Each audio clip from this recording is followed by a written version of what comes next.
फिर वो स्ट्रैटेजी आप इतनी निकालती रहती हैं तो प्रेशर बढ़ेगा फिर इसका मतलब शाम को भी और ट्रेडिंग स्ट्रैटेजीज देने का। ये डेफिनेटली अनुज जी रहेगा यहाँ पे, बिकॉज ऐसा नहीं हो सकता कि वंस 3:30 में अगर ये एक सेशन ओवर होता है नेक्स्ट 6 to 9 जाएगा तो you will not see the market. Of course हम सब मार्केट में ही रहेंगे, तो इसमें डेफिनेटली एक धीरे धीरे everybody will get use to this new timing. और यहाँ पे मुझे लगता है ये जो इवनिंग का स्कोप है इट इज समथिंग जो मोस्टली जो ऑफिस गोअर्स होते हैं उनके लिए ये शायद बहुत ही ल्यूक्रेटिव टाइम हो जाएगा फॉर ट्रेडिंग। तो मुझे लगता है एक नया सेगमेंट बहुत एक्टिव रहेगा जिसमें you will have a lot of scope. उसमें डेफिनेटली स्ट्रैटेजी ज्यादा रहेंगे, क्योंकि अगर पहले इंडेक्स में ही यहाँ पे प्ले चालू होगा तो सबसे पहले इंडेक्स पे ही फोकस करना पड़ेगा। तो yes, looking forward to it, interesting है। वैसे भी हम लोग ग्लोबल मार्केट्स विराट को देखते रहते हैं, तो ऐसा नहीं कि that we are off market, we are always in market. अभी इसमें will have more reasons to be in our market.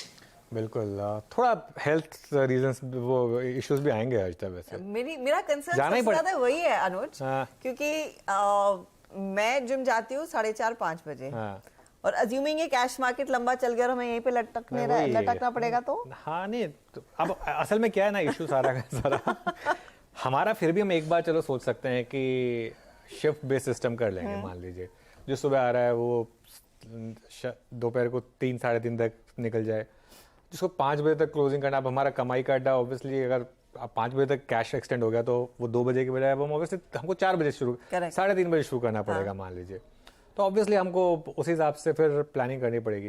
लेकिन जो मार्केट पार्टिसिपेंट्स है, अब जैसे शिल्पा जी ने कहा अब आपने ट्रेड ले ली, अब आप ये थोड़ा कह सकते हैं मैं तो अपनी ट्रेड अगले दिन ही देखूंगी। अरे वो तो ट्रेड चल रही है आपकी, वो पता चला कि 2 घंटे बाद वो स्टॉप लॉस ट्रिगर हो गया, तो फिर वो तो आपको मार्केट में रहना पड़ेगा।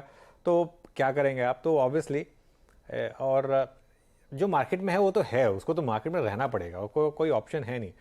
मैं आपको एक एग्जांपल देता हूँ। ये एक बार मैं अपने कुछ दोस्तों के साथ गोवा में गया था, डेल्टन गया था। तो हमारा प्लान ये था कि गए थे हम, उस समय मैं हेल्थ पे अपना बिल्कुल ध्यान नहीं देता, तब की बात है। तो हम गए थे करीब 6 बजे शाम को। प्लान ये था कि जाएंगे थोड़ा वहाँ पे वो प्ले करेंगे और डिनर करके वापस आ जाएंगे, मतलब खाना खा के वापस आ जाएंगे। खाना खा के वापस आए हम, लेकिन अगले दिन का नाश्ता उसने आपको बेसिकली सक कर लिया ना, सक कर लिया। वो विशियस सर्कल है, वो विशियस सर्कल, वो सक कर लेगा। ये मार्केट जो है ना, ये जो जिस तरीके का इस समय ट्रेडिंग कल्ट है इंडिया में, वो सक कर लेगा आपको, वो छोड़ेगा नहीं आपको।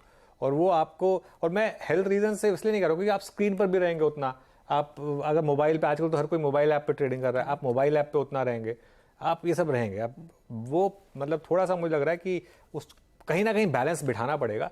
लेकिन ये आ रहा है, ये रियलिटी है। इसको आप जितना जल्दी मान लें कि आ रहा है उतना आपके लिए बेटर रहेगा। आना तो है, बस अब मैं ये होप करूंगा कि थोड़ा सा कैश को ना बढ़ाएं। कैश वही रहने दें, कैश को बढ़ाने की कोई जरूरत नहीं है, क्योंकि जितना कैश मार्केट में ट्रेडिंग वगैरह होनी होती है, कैश तो वैसे ही लोगों को इन्वेस्टमेंट के लिए यूज करना होता है ना। वो तो आप कभी भी कर लो, उससे क्या फर्क पड़ता है कि 3:30 तक है या 5 बजे तक है। एक और चीज की मुझे दिक्कत लग रही है यहाँ पर, ऑप्शंस आप कैसे करेंगे सेकंड सेशन? 6 से 9 का जो मामला है ऑप्शंस का, सपोज करिए निफ्टी के ऑप्शंस ट्रेड कर रहे हैं 6 से 9, एक्सपायरी वाले दिन क्या करेंगे आप? वो एक्सपायरी 3:30 पे हो जाएगी या क्या होगा? या 9 बजे होगी। हाँ, और अगर इवन स्टॉक्स में भी उस हिसाब से क्या होगा?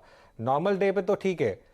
शिल्पा जी क्या होगा अगर ऐसे में ऑप्शन भी ट्रेड कर रहे हैं तो एक्सपायरी, क्योंकि एक्सपायरी तो मेरे ख्याल से ऑप्शन तो जो एडजस्ट होते हैं वो स्पॉट के हिसाब से होते हैं ना जी।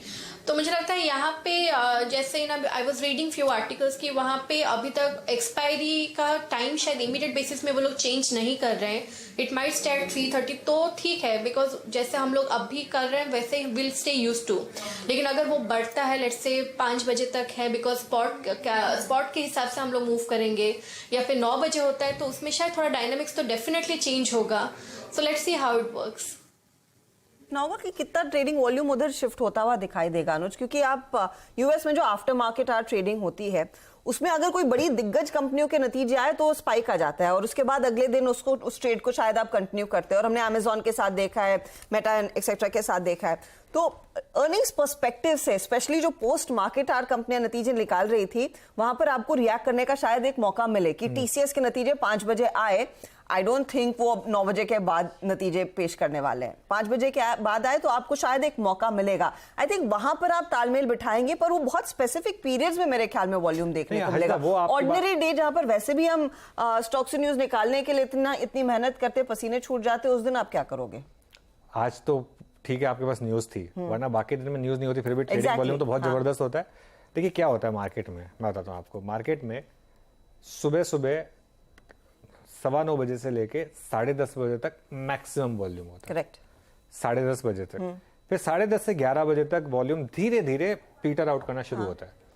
11 बजे से लेके 2 बजे तक का जो पीरियड है मार्केट में, उसको बोला जाता है लूजिंग आवर। क्योंकि उस दौरान अगर आप कोई ट्रेड ले लेंगे ना, मोर ऑफन द नॉट आप लॉस ही करेंगे, क्योंकि होगा क्या, उस समय आप कोई भी ट्रेड लेंगे तो उसके बाद फॉलो थ्रू नहीं आएगा उसमें, अनलेस कोई न्यूज हो उसमें। उसके बाद वॉल्यूम फिर पिकअप होते हैं 2 बजे के बाद, 2 से 2:30, और 2:30 से 3:30 फिर वापस वॉल्यूम पिक होते हैं। 2:30 से 3:30 ऑलमोस्ट उस लेवल पे वॉल्यूम पहुंच जाते हैं जो सुबह होते हैं। उस लेवल तक तो कभी नहीं पहुंचते, ऑलमोस्ट उस लेवल तक पहुंच जाते हैं। तो अगर आपने टाइम बढ़ा दिया तो अब इसमें 2 चीजें हैं। एक तो आप इवनिंग सेशन अलग से कर रहे हैं, वो उसमें बाद में आता हूं। एक है कि आपने मॉर्निंग सेशन का टाइम बढ़ा के 5 बजे तक कर दिया। अगर ऐसा हो गया तो जो 2:30 बजे से 3:30 वाला वॉल्यूम है वो शिफ्ट हो जाएगा 4 से 5। बहुत सिंपल है वो। और वो जो मिडिल आवर्स हैं उसमें वॉल्यूम कम हो जाएंगे, ड्राई नहीं होंगे लेकिन कम हो जाएंगे, लेकिन फिर भी ओवरऑल बढ़ेंगे वॉल्यूम, इसमें कोई डाउट नहीं है। अगर 6 से 9 सिर्फ एक इंडिपेंडेंट सेशन है, उसमें फिर काफी वॉल्यूम आएगा। क्योंकि उसमें वॉल्यूम इसलिए आएगा क्योंकि जो लोग 3:30 बजे अपनी पोजीशन ओपन छोड़ के गए हैं, वो सबसे पहले आके उसको रिविजिट करेंगे, अपने स्टॉप लॉस से एडजस्ट करेंगे, सब कुछ करेंगे, वापस करेंगे, यूएस मार्केट देखेंगे, वो उस हिसाब से एडजस्ट करेंगे। प्लस 6 से 9 वाला जो सेशन है उसमें 8:45 बजे आप एक गैम्बल लेंगे। वो गैम्बल क्या होगा, 8:45 बजे आपके पास एक यूएस मार्केट की एक फर्म पिक्चर होगी कि इस समय यूएस मार्केट ये कर रही है। 2.5 घंटे हो चुके होंगे यूएस मार्केट ओपन हुए, आपके पास तो आपके पास रफ ट्रेंड है, रफ ट्रेंड आपके पास। अब आप एक उसमें एक गैम्बल लेंगे कि इतना तो मार्केट ने पचा लिया, जो तब और अब सुबह आशीष दिखाते हैं ना, तो वो 9 बजे तक का आपके पास डेटा होगा। उसके बाद आप अगले दिन के लिए हिसाब लगाएंगे कि यहां पर कितना मार्केट पचा चुका है, टर्न हो गया तो आज और 2 घंटे के बाद ये नंबर आने, अगर ये नंबर खराब आ गया तो ये सब आप कैलकुलेशन लगाएंगे। वॉल्यूम तो 100% बढ़ने वाले हैं, इसमें कोई डाउट नहीं है। और सबसे ज्यादा फायदा इसमें एक्सचेंजेस को है। एक्सचेंजेस का फायदा बहुत ज्यादा है, ब्रोकरेजेस का फायदा नहीं है इसमें, ब्रोकरेजेस का नुकसान है। पूछिए क्यों? क्योंकि उनको 2 शिफ्ट लगानी पड़ेगी, तो जितना वो उसमें कमाएंगे उससे ज्यादा उनकी कॉस्ट बढ़ेगी। तो यहाँ पे अगर बेनिफिट किसी का है तो वो एक्सचेंजेस का है मोर देन एनी मनी, और गवर्नमेंट का है, क्योंकि वो एसटीटी वगैरह वगैरह ज्यादा है, जितना ज्यादा है उतना गवर्नमेंट का फायदा होगा। चलिए आज की ट्रेड से फिर भटकते नहीं है, वापस आते हैं इस पर। HDFC bank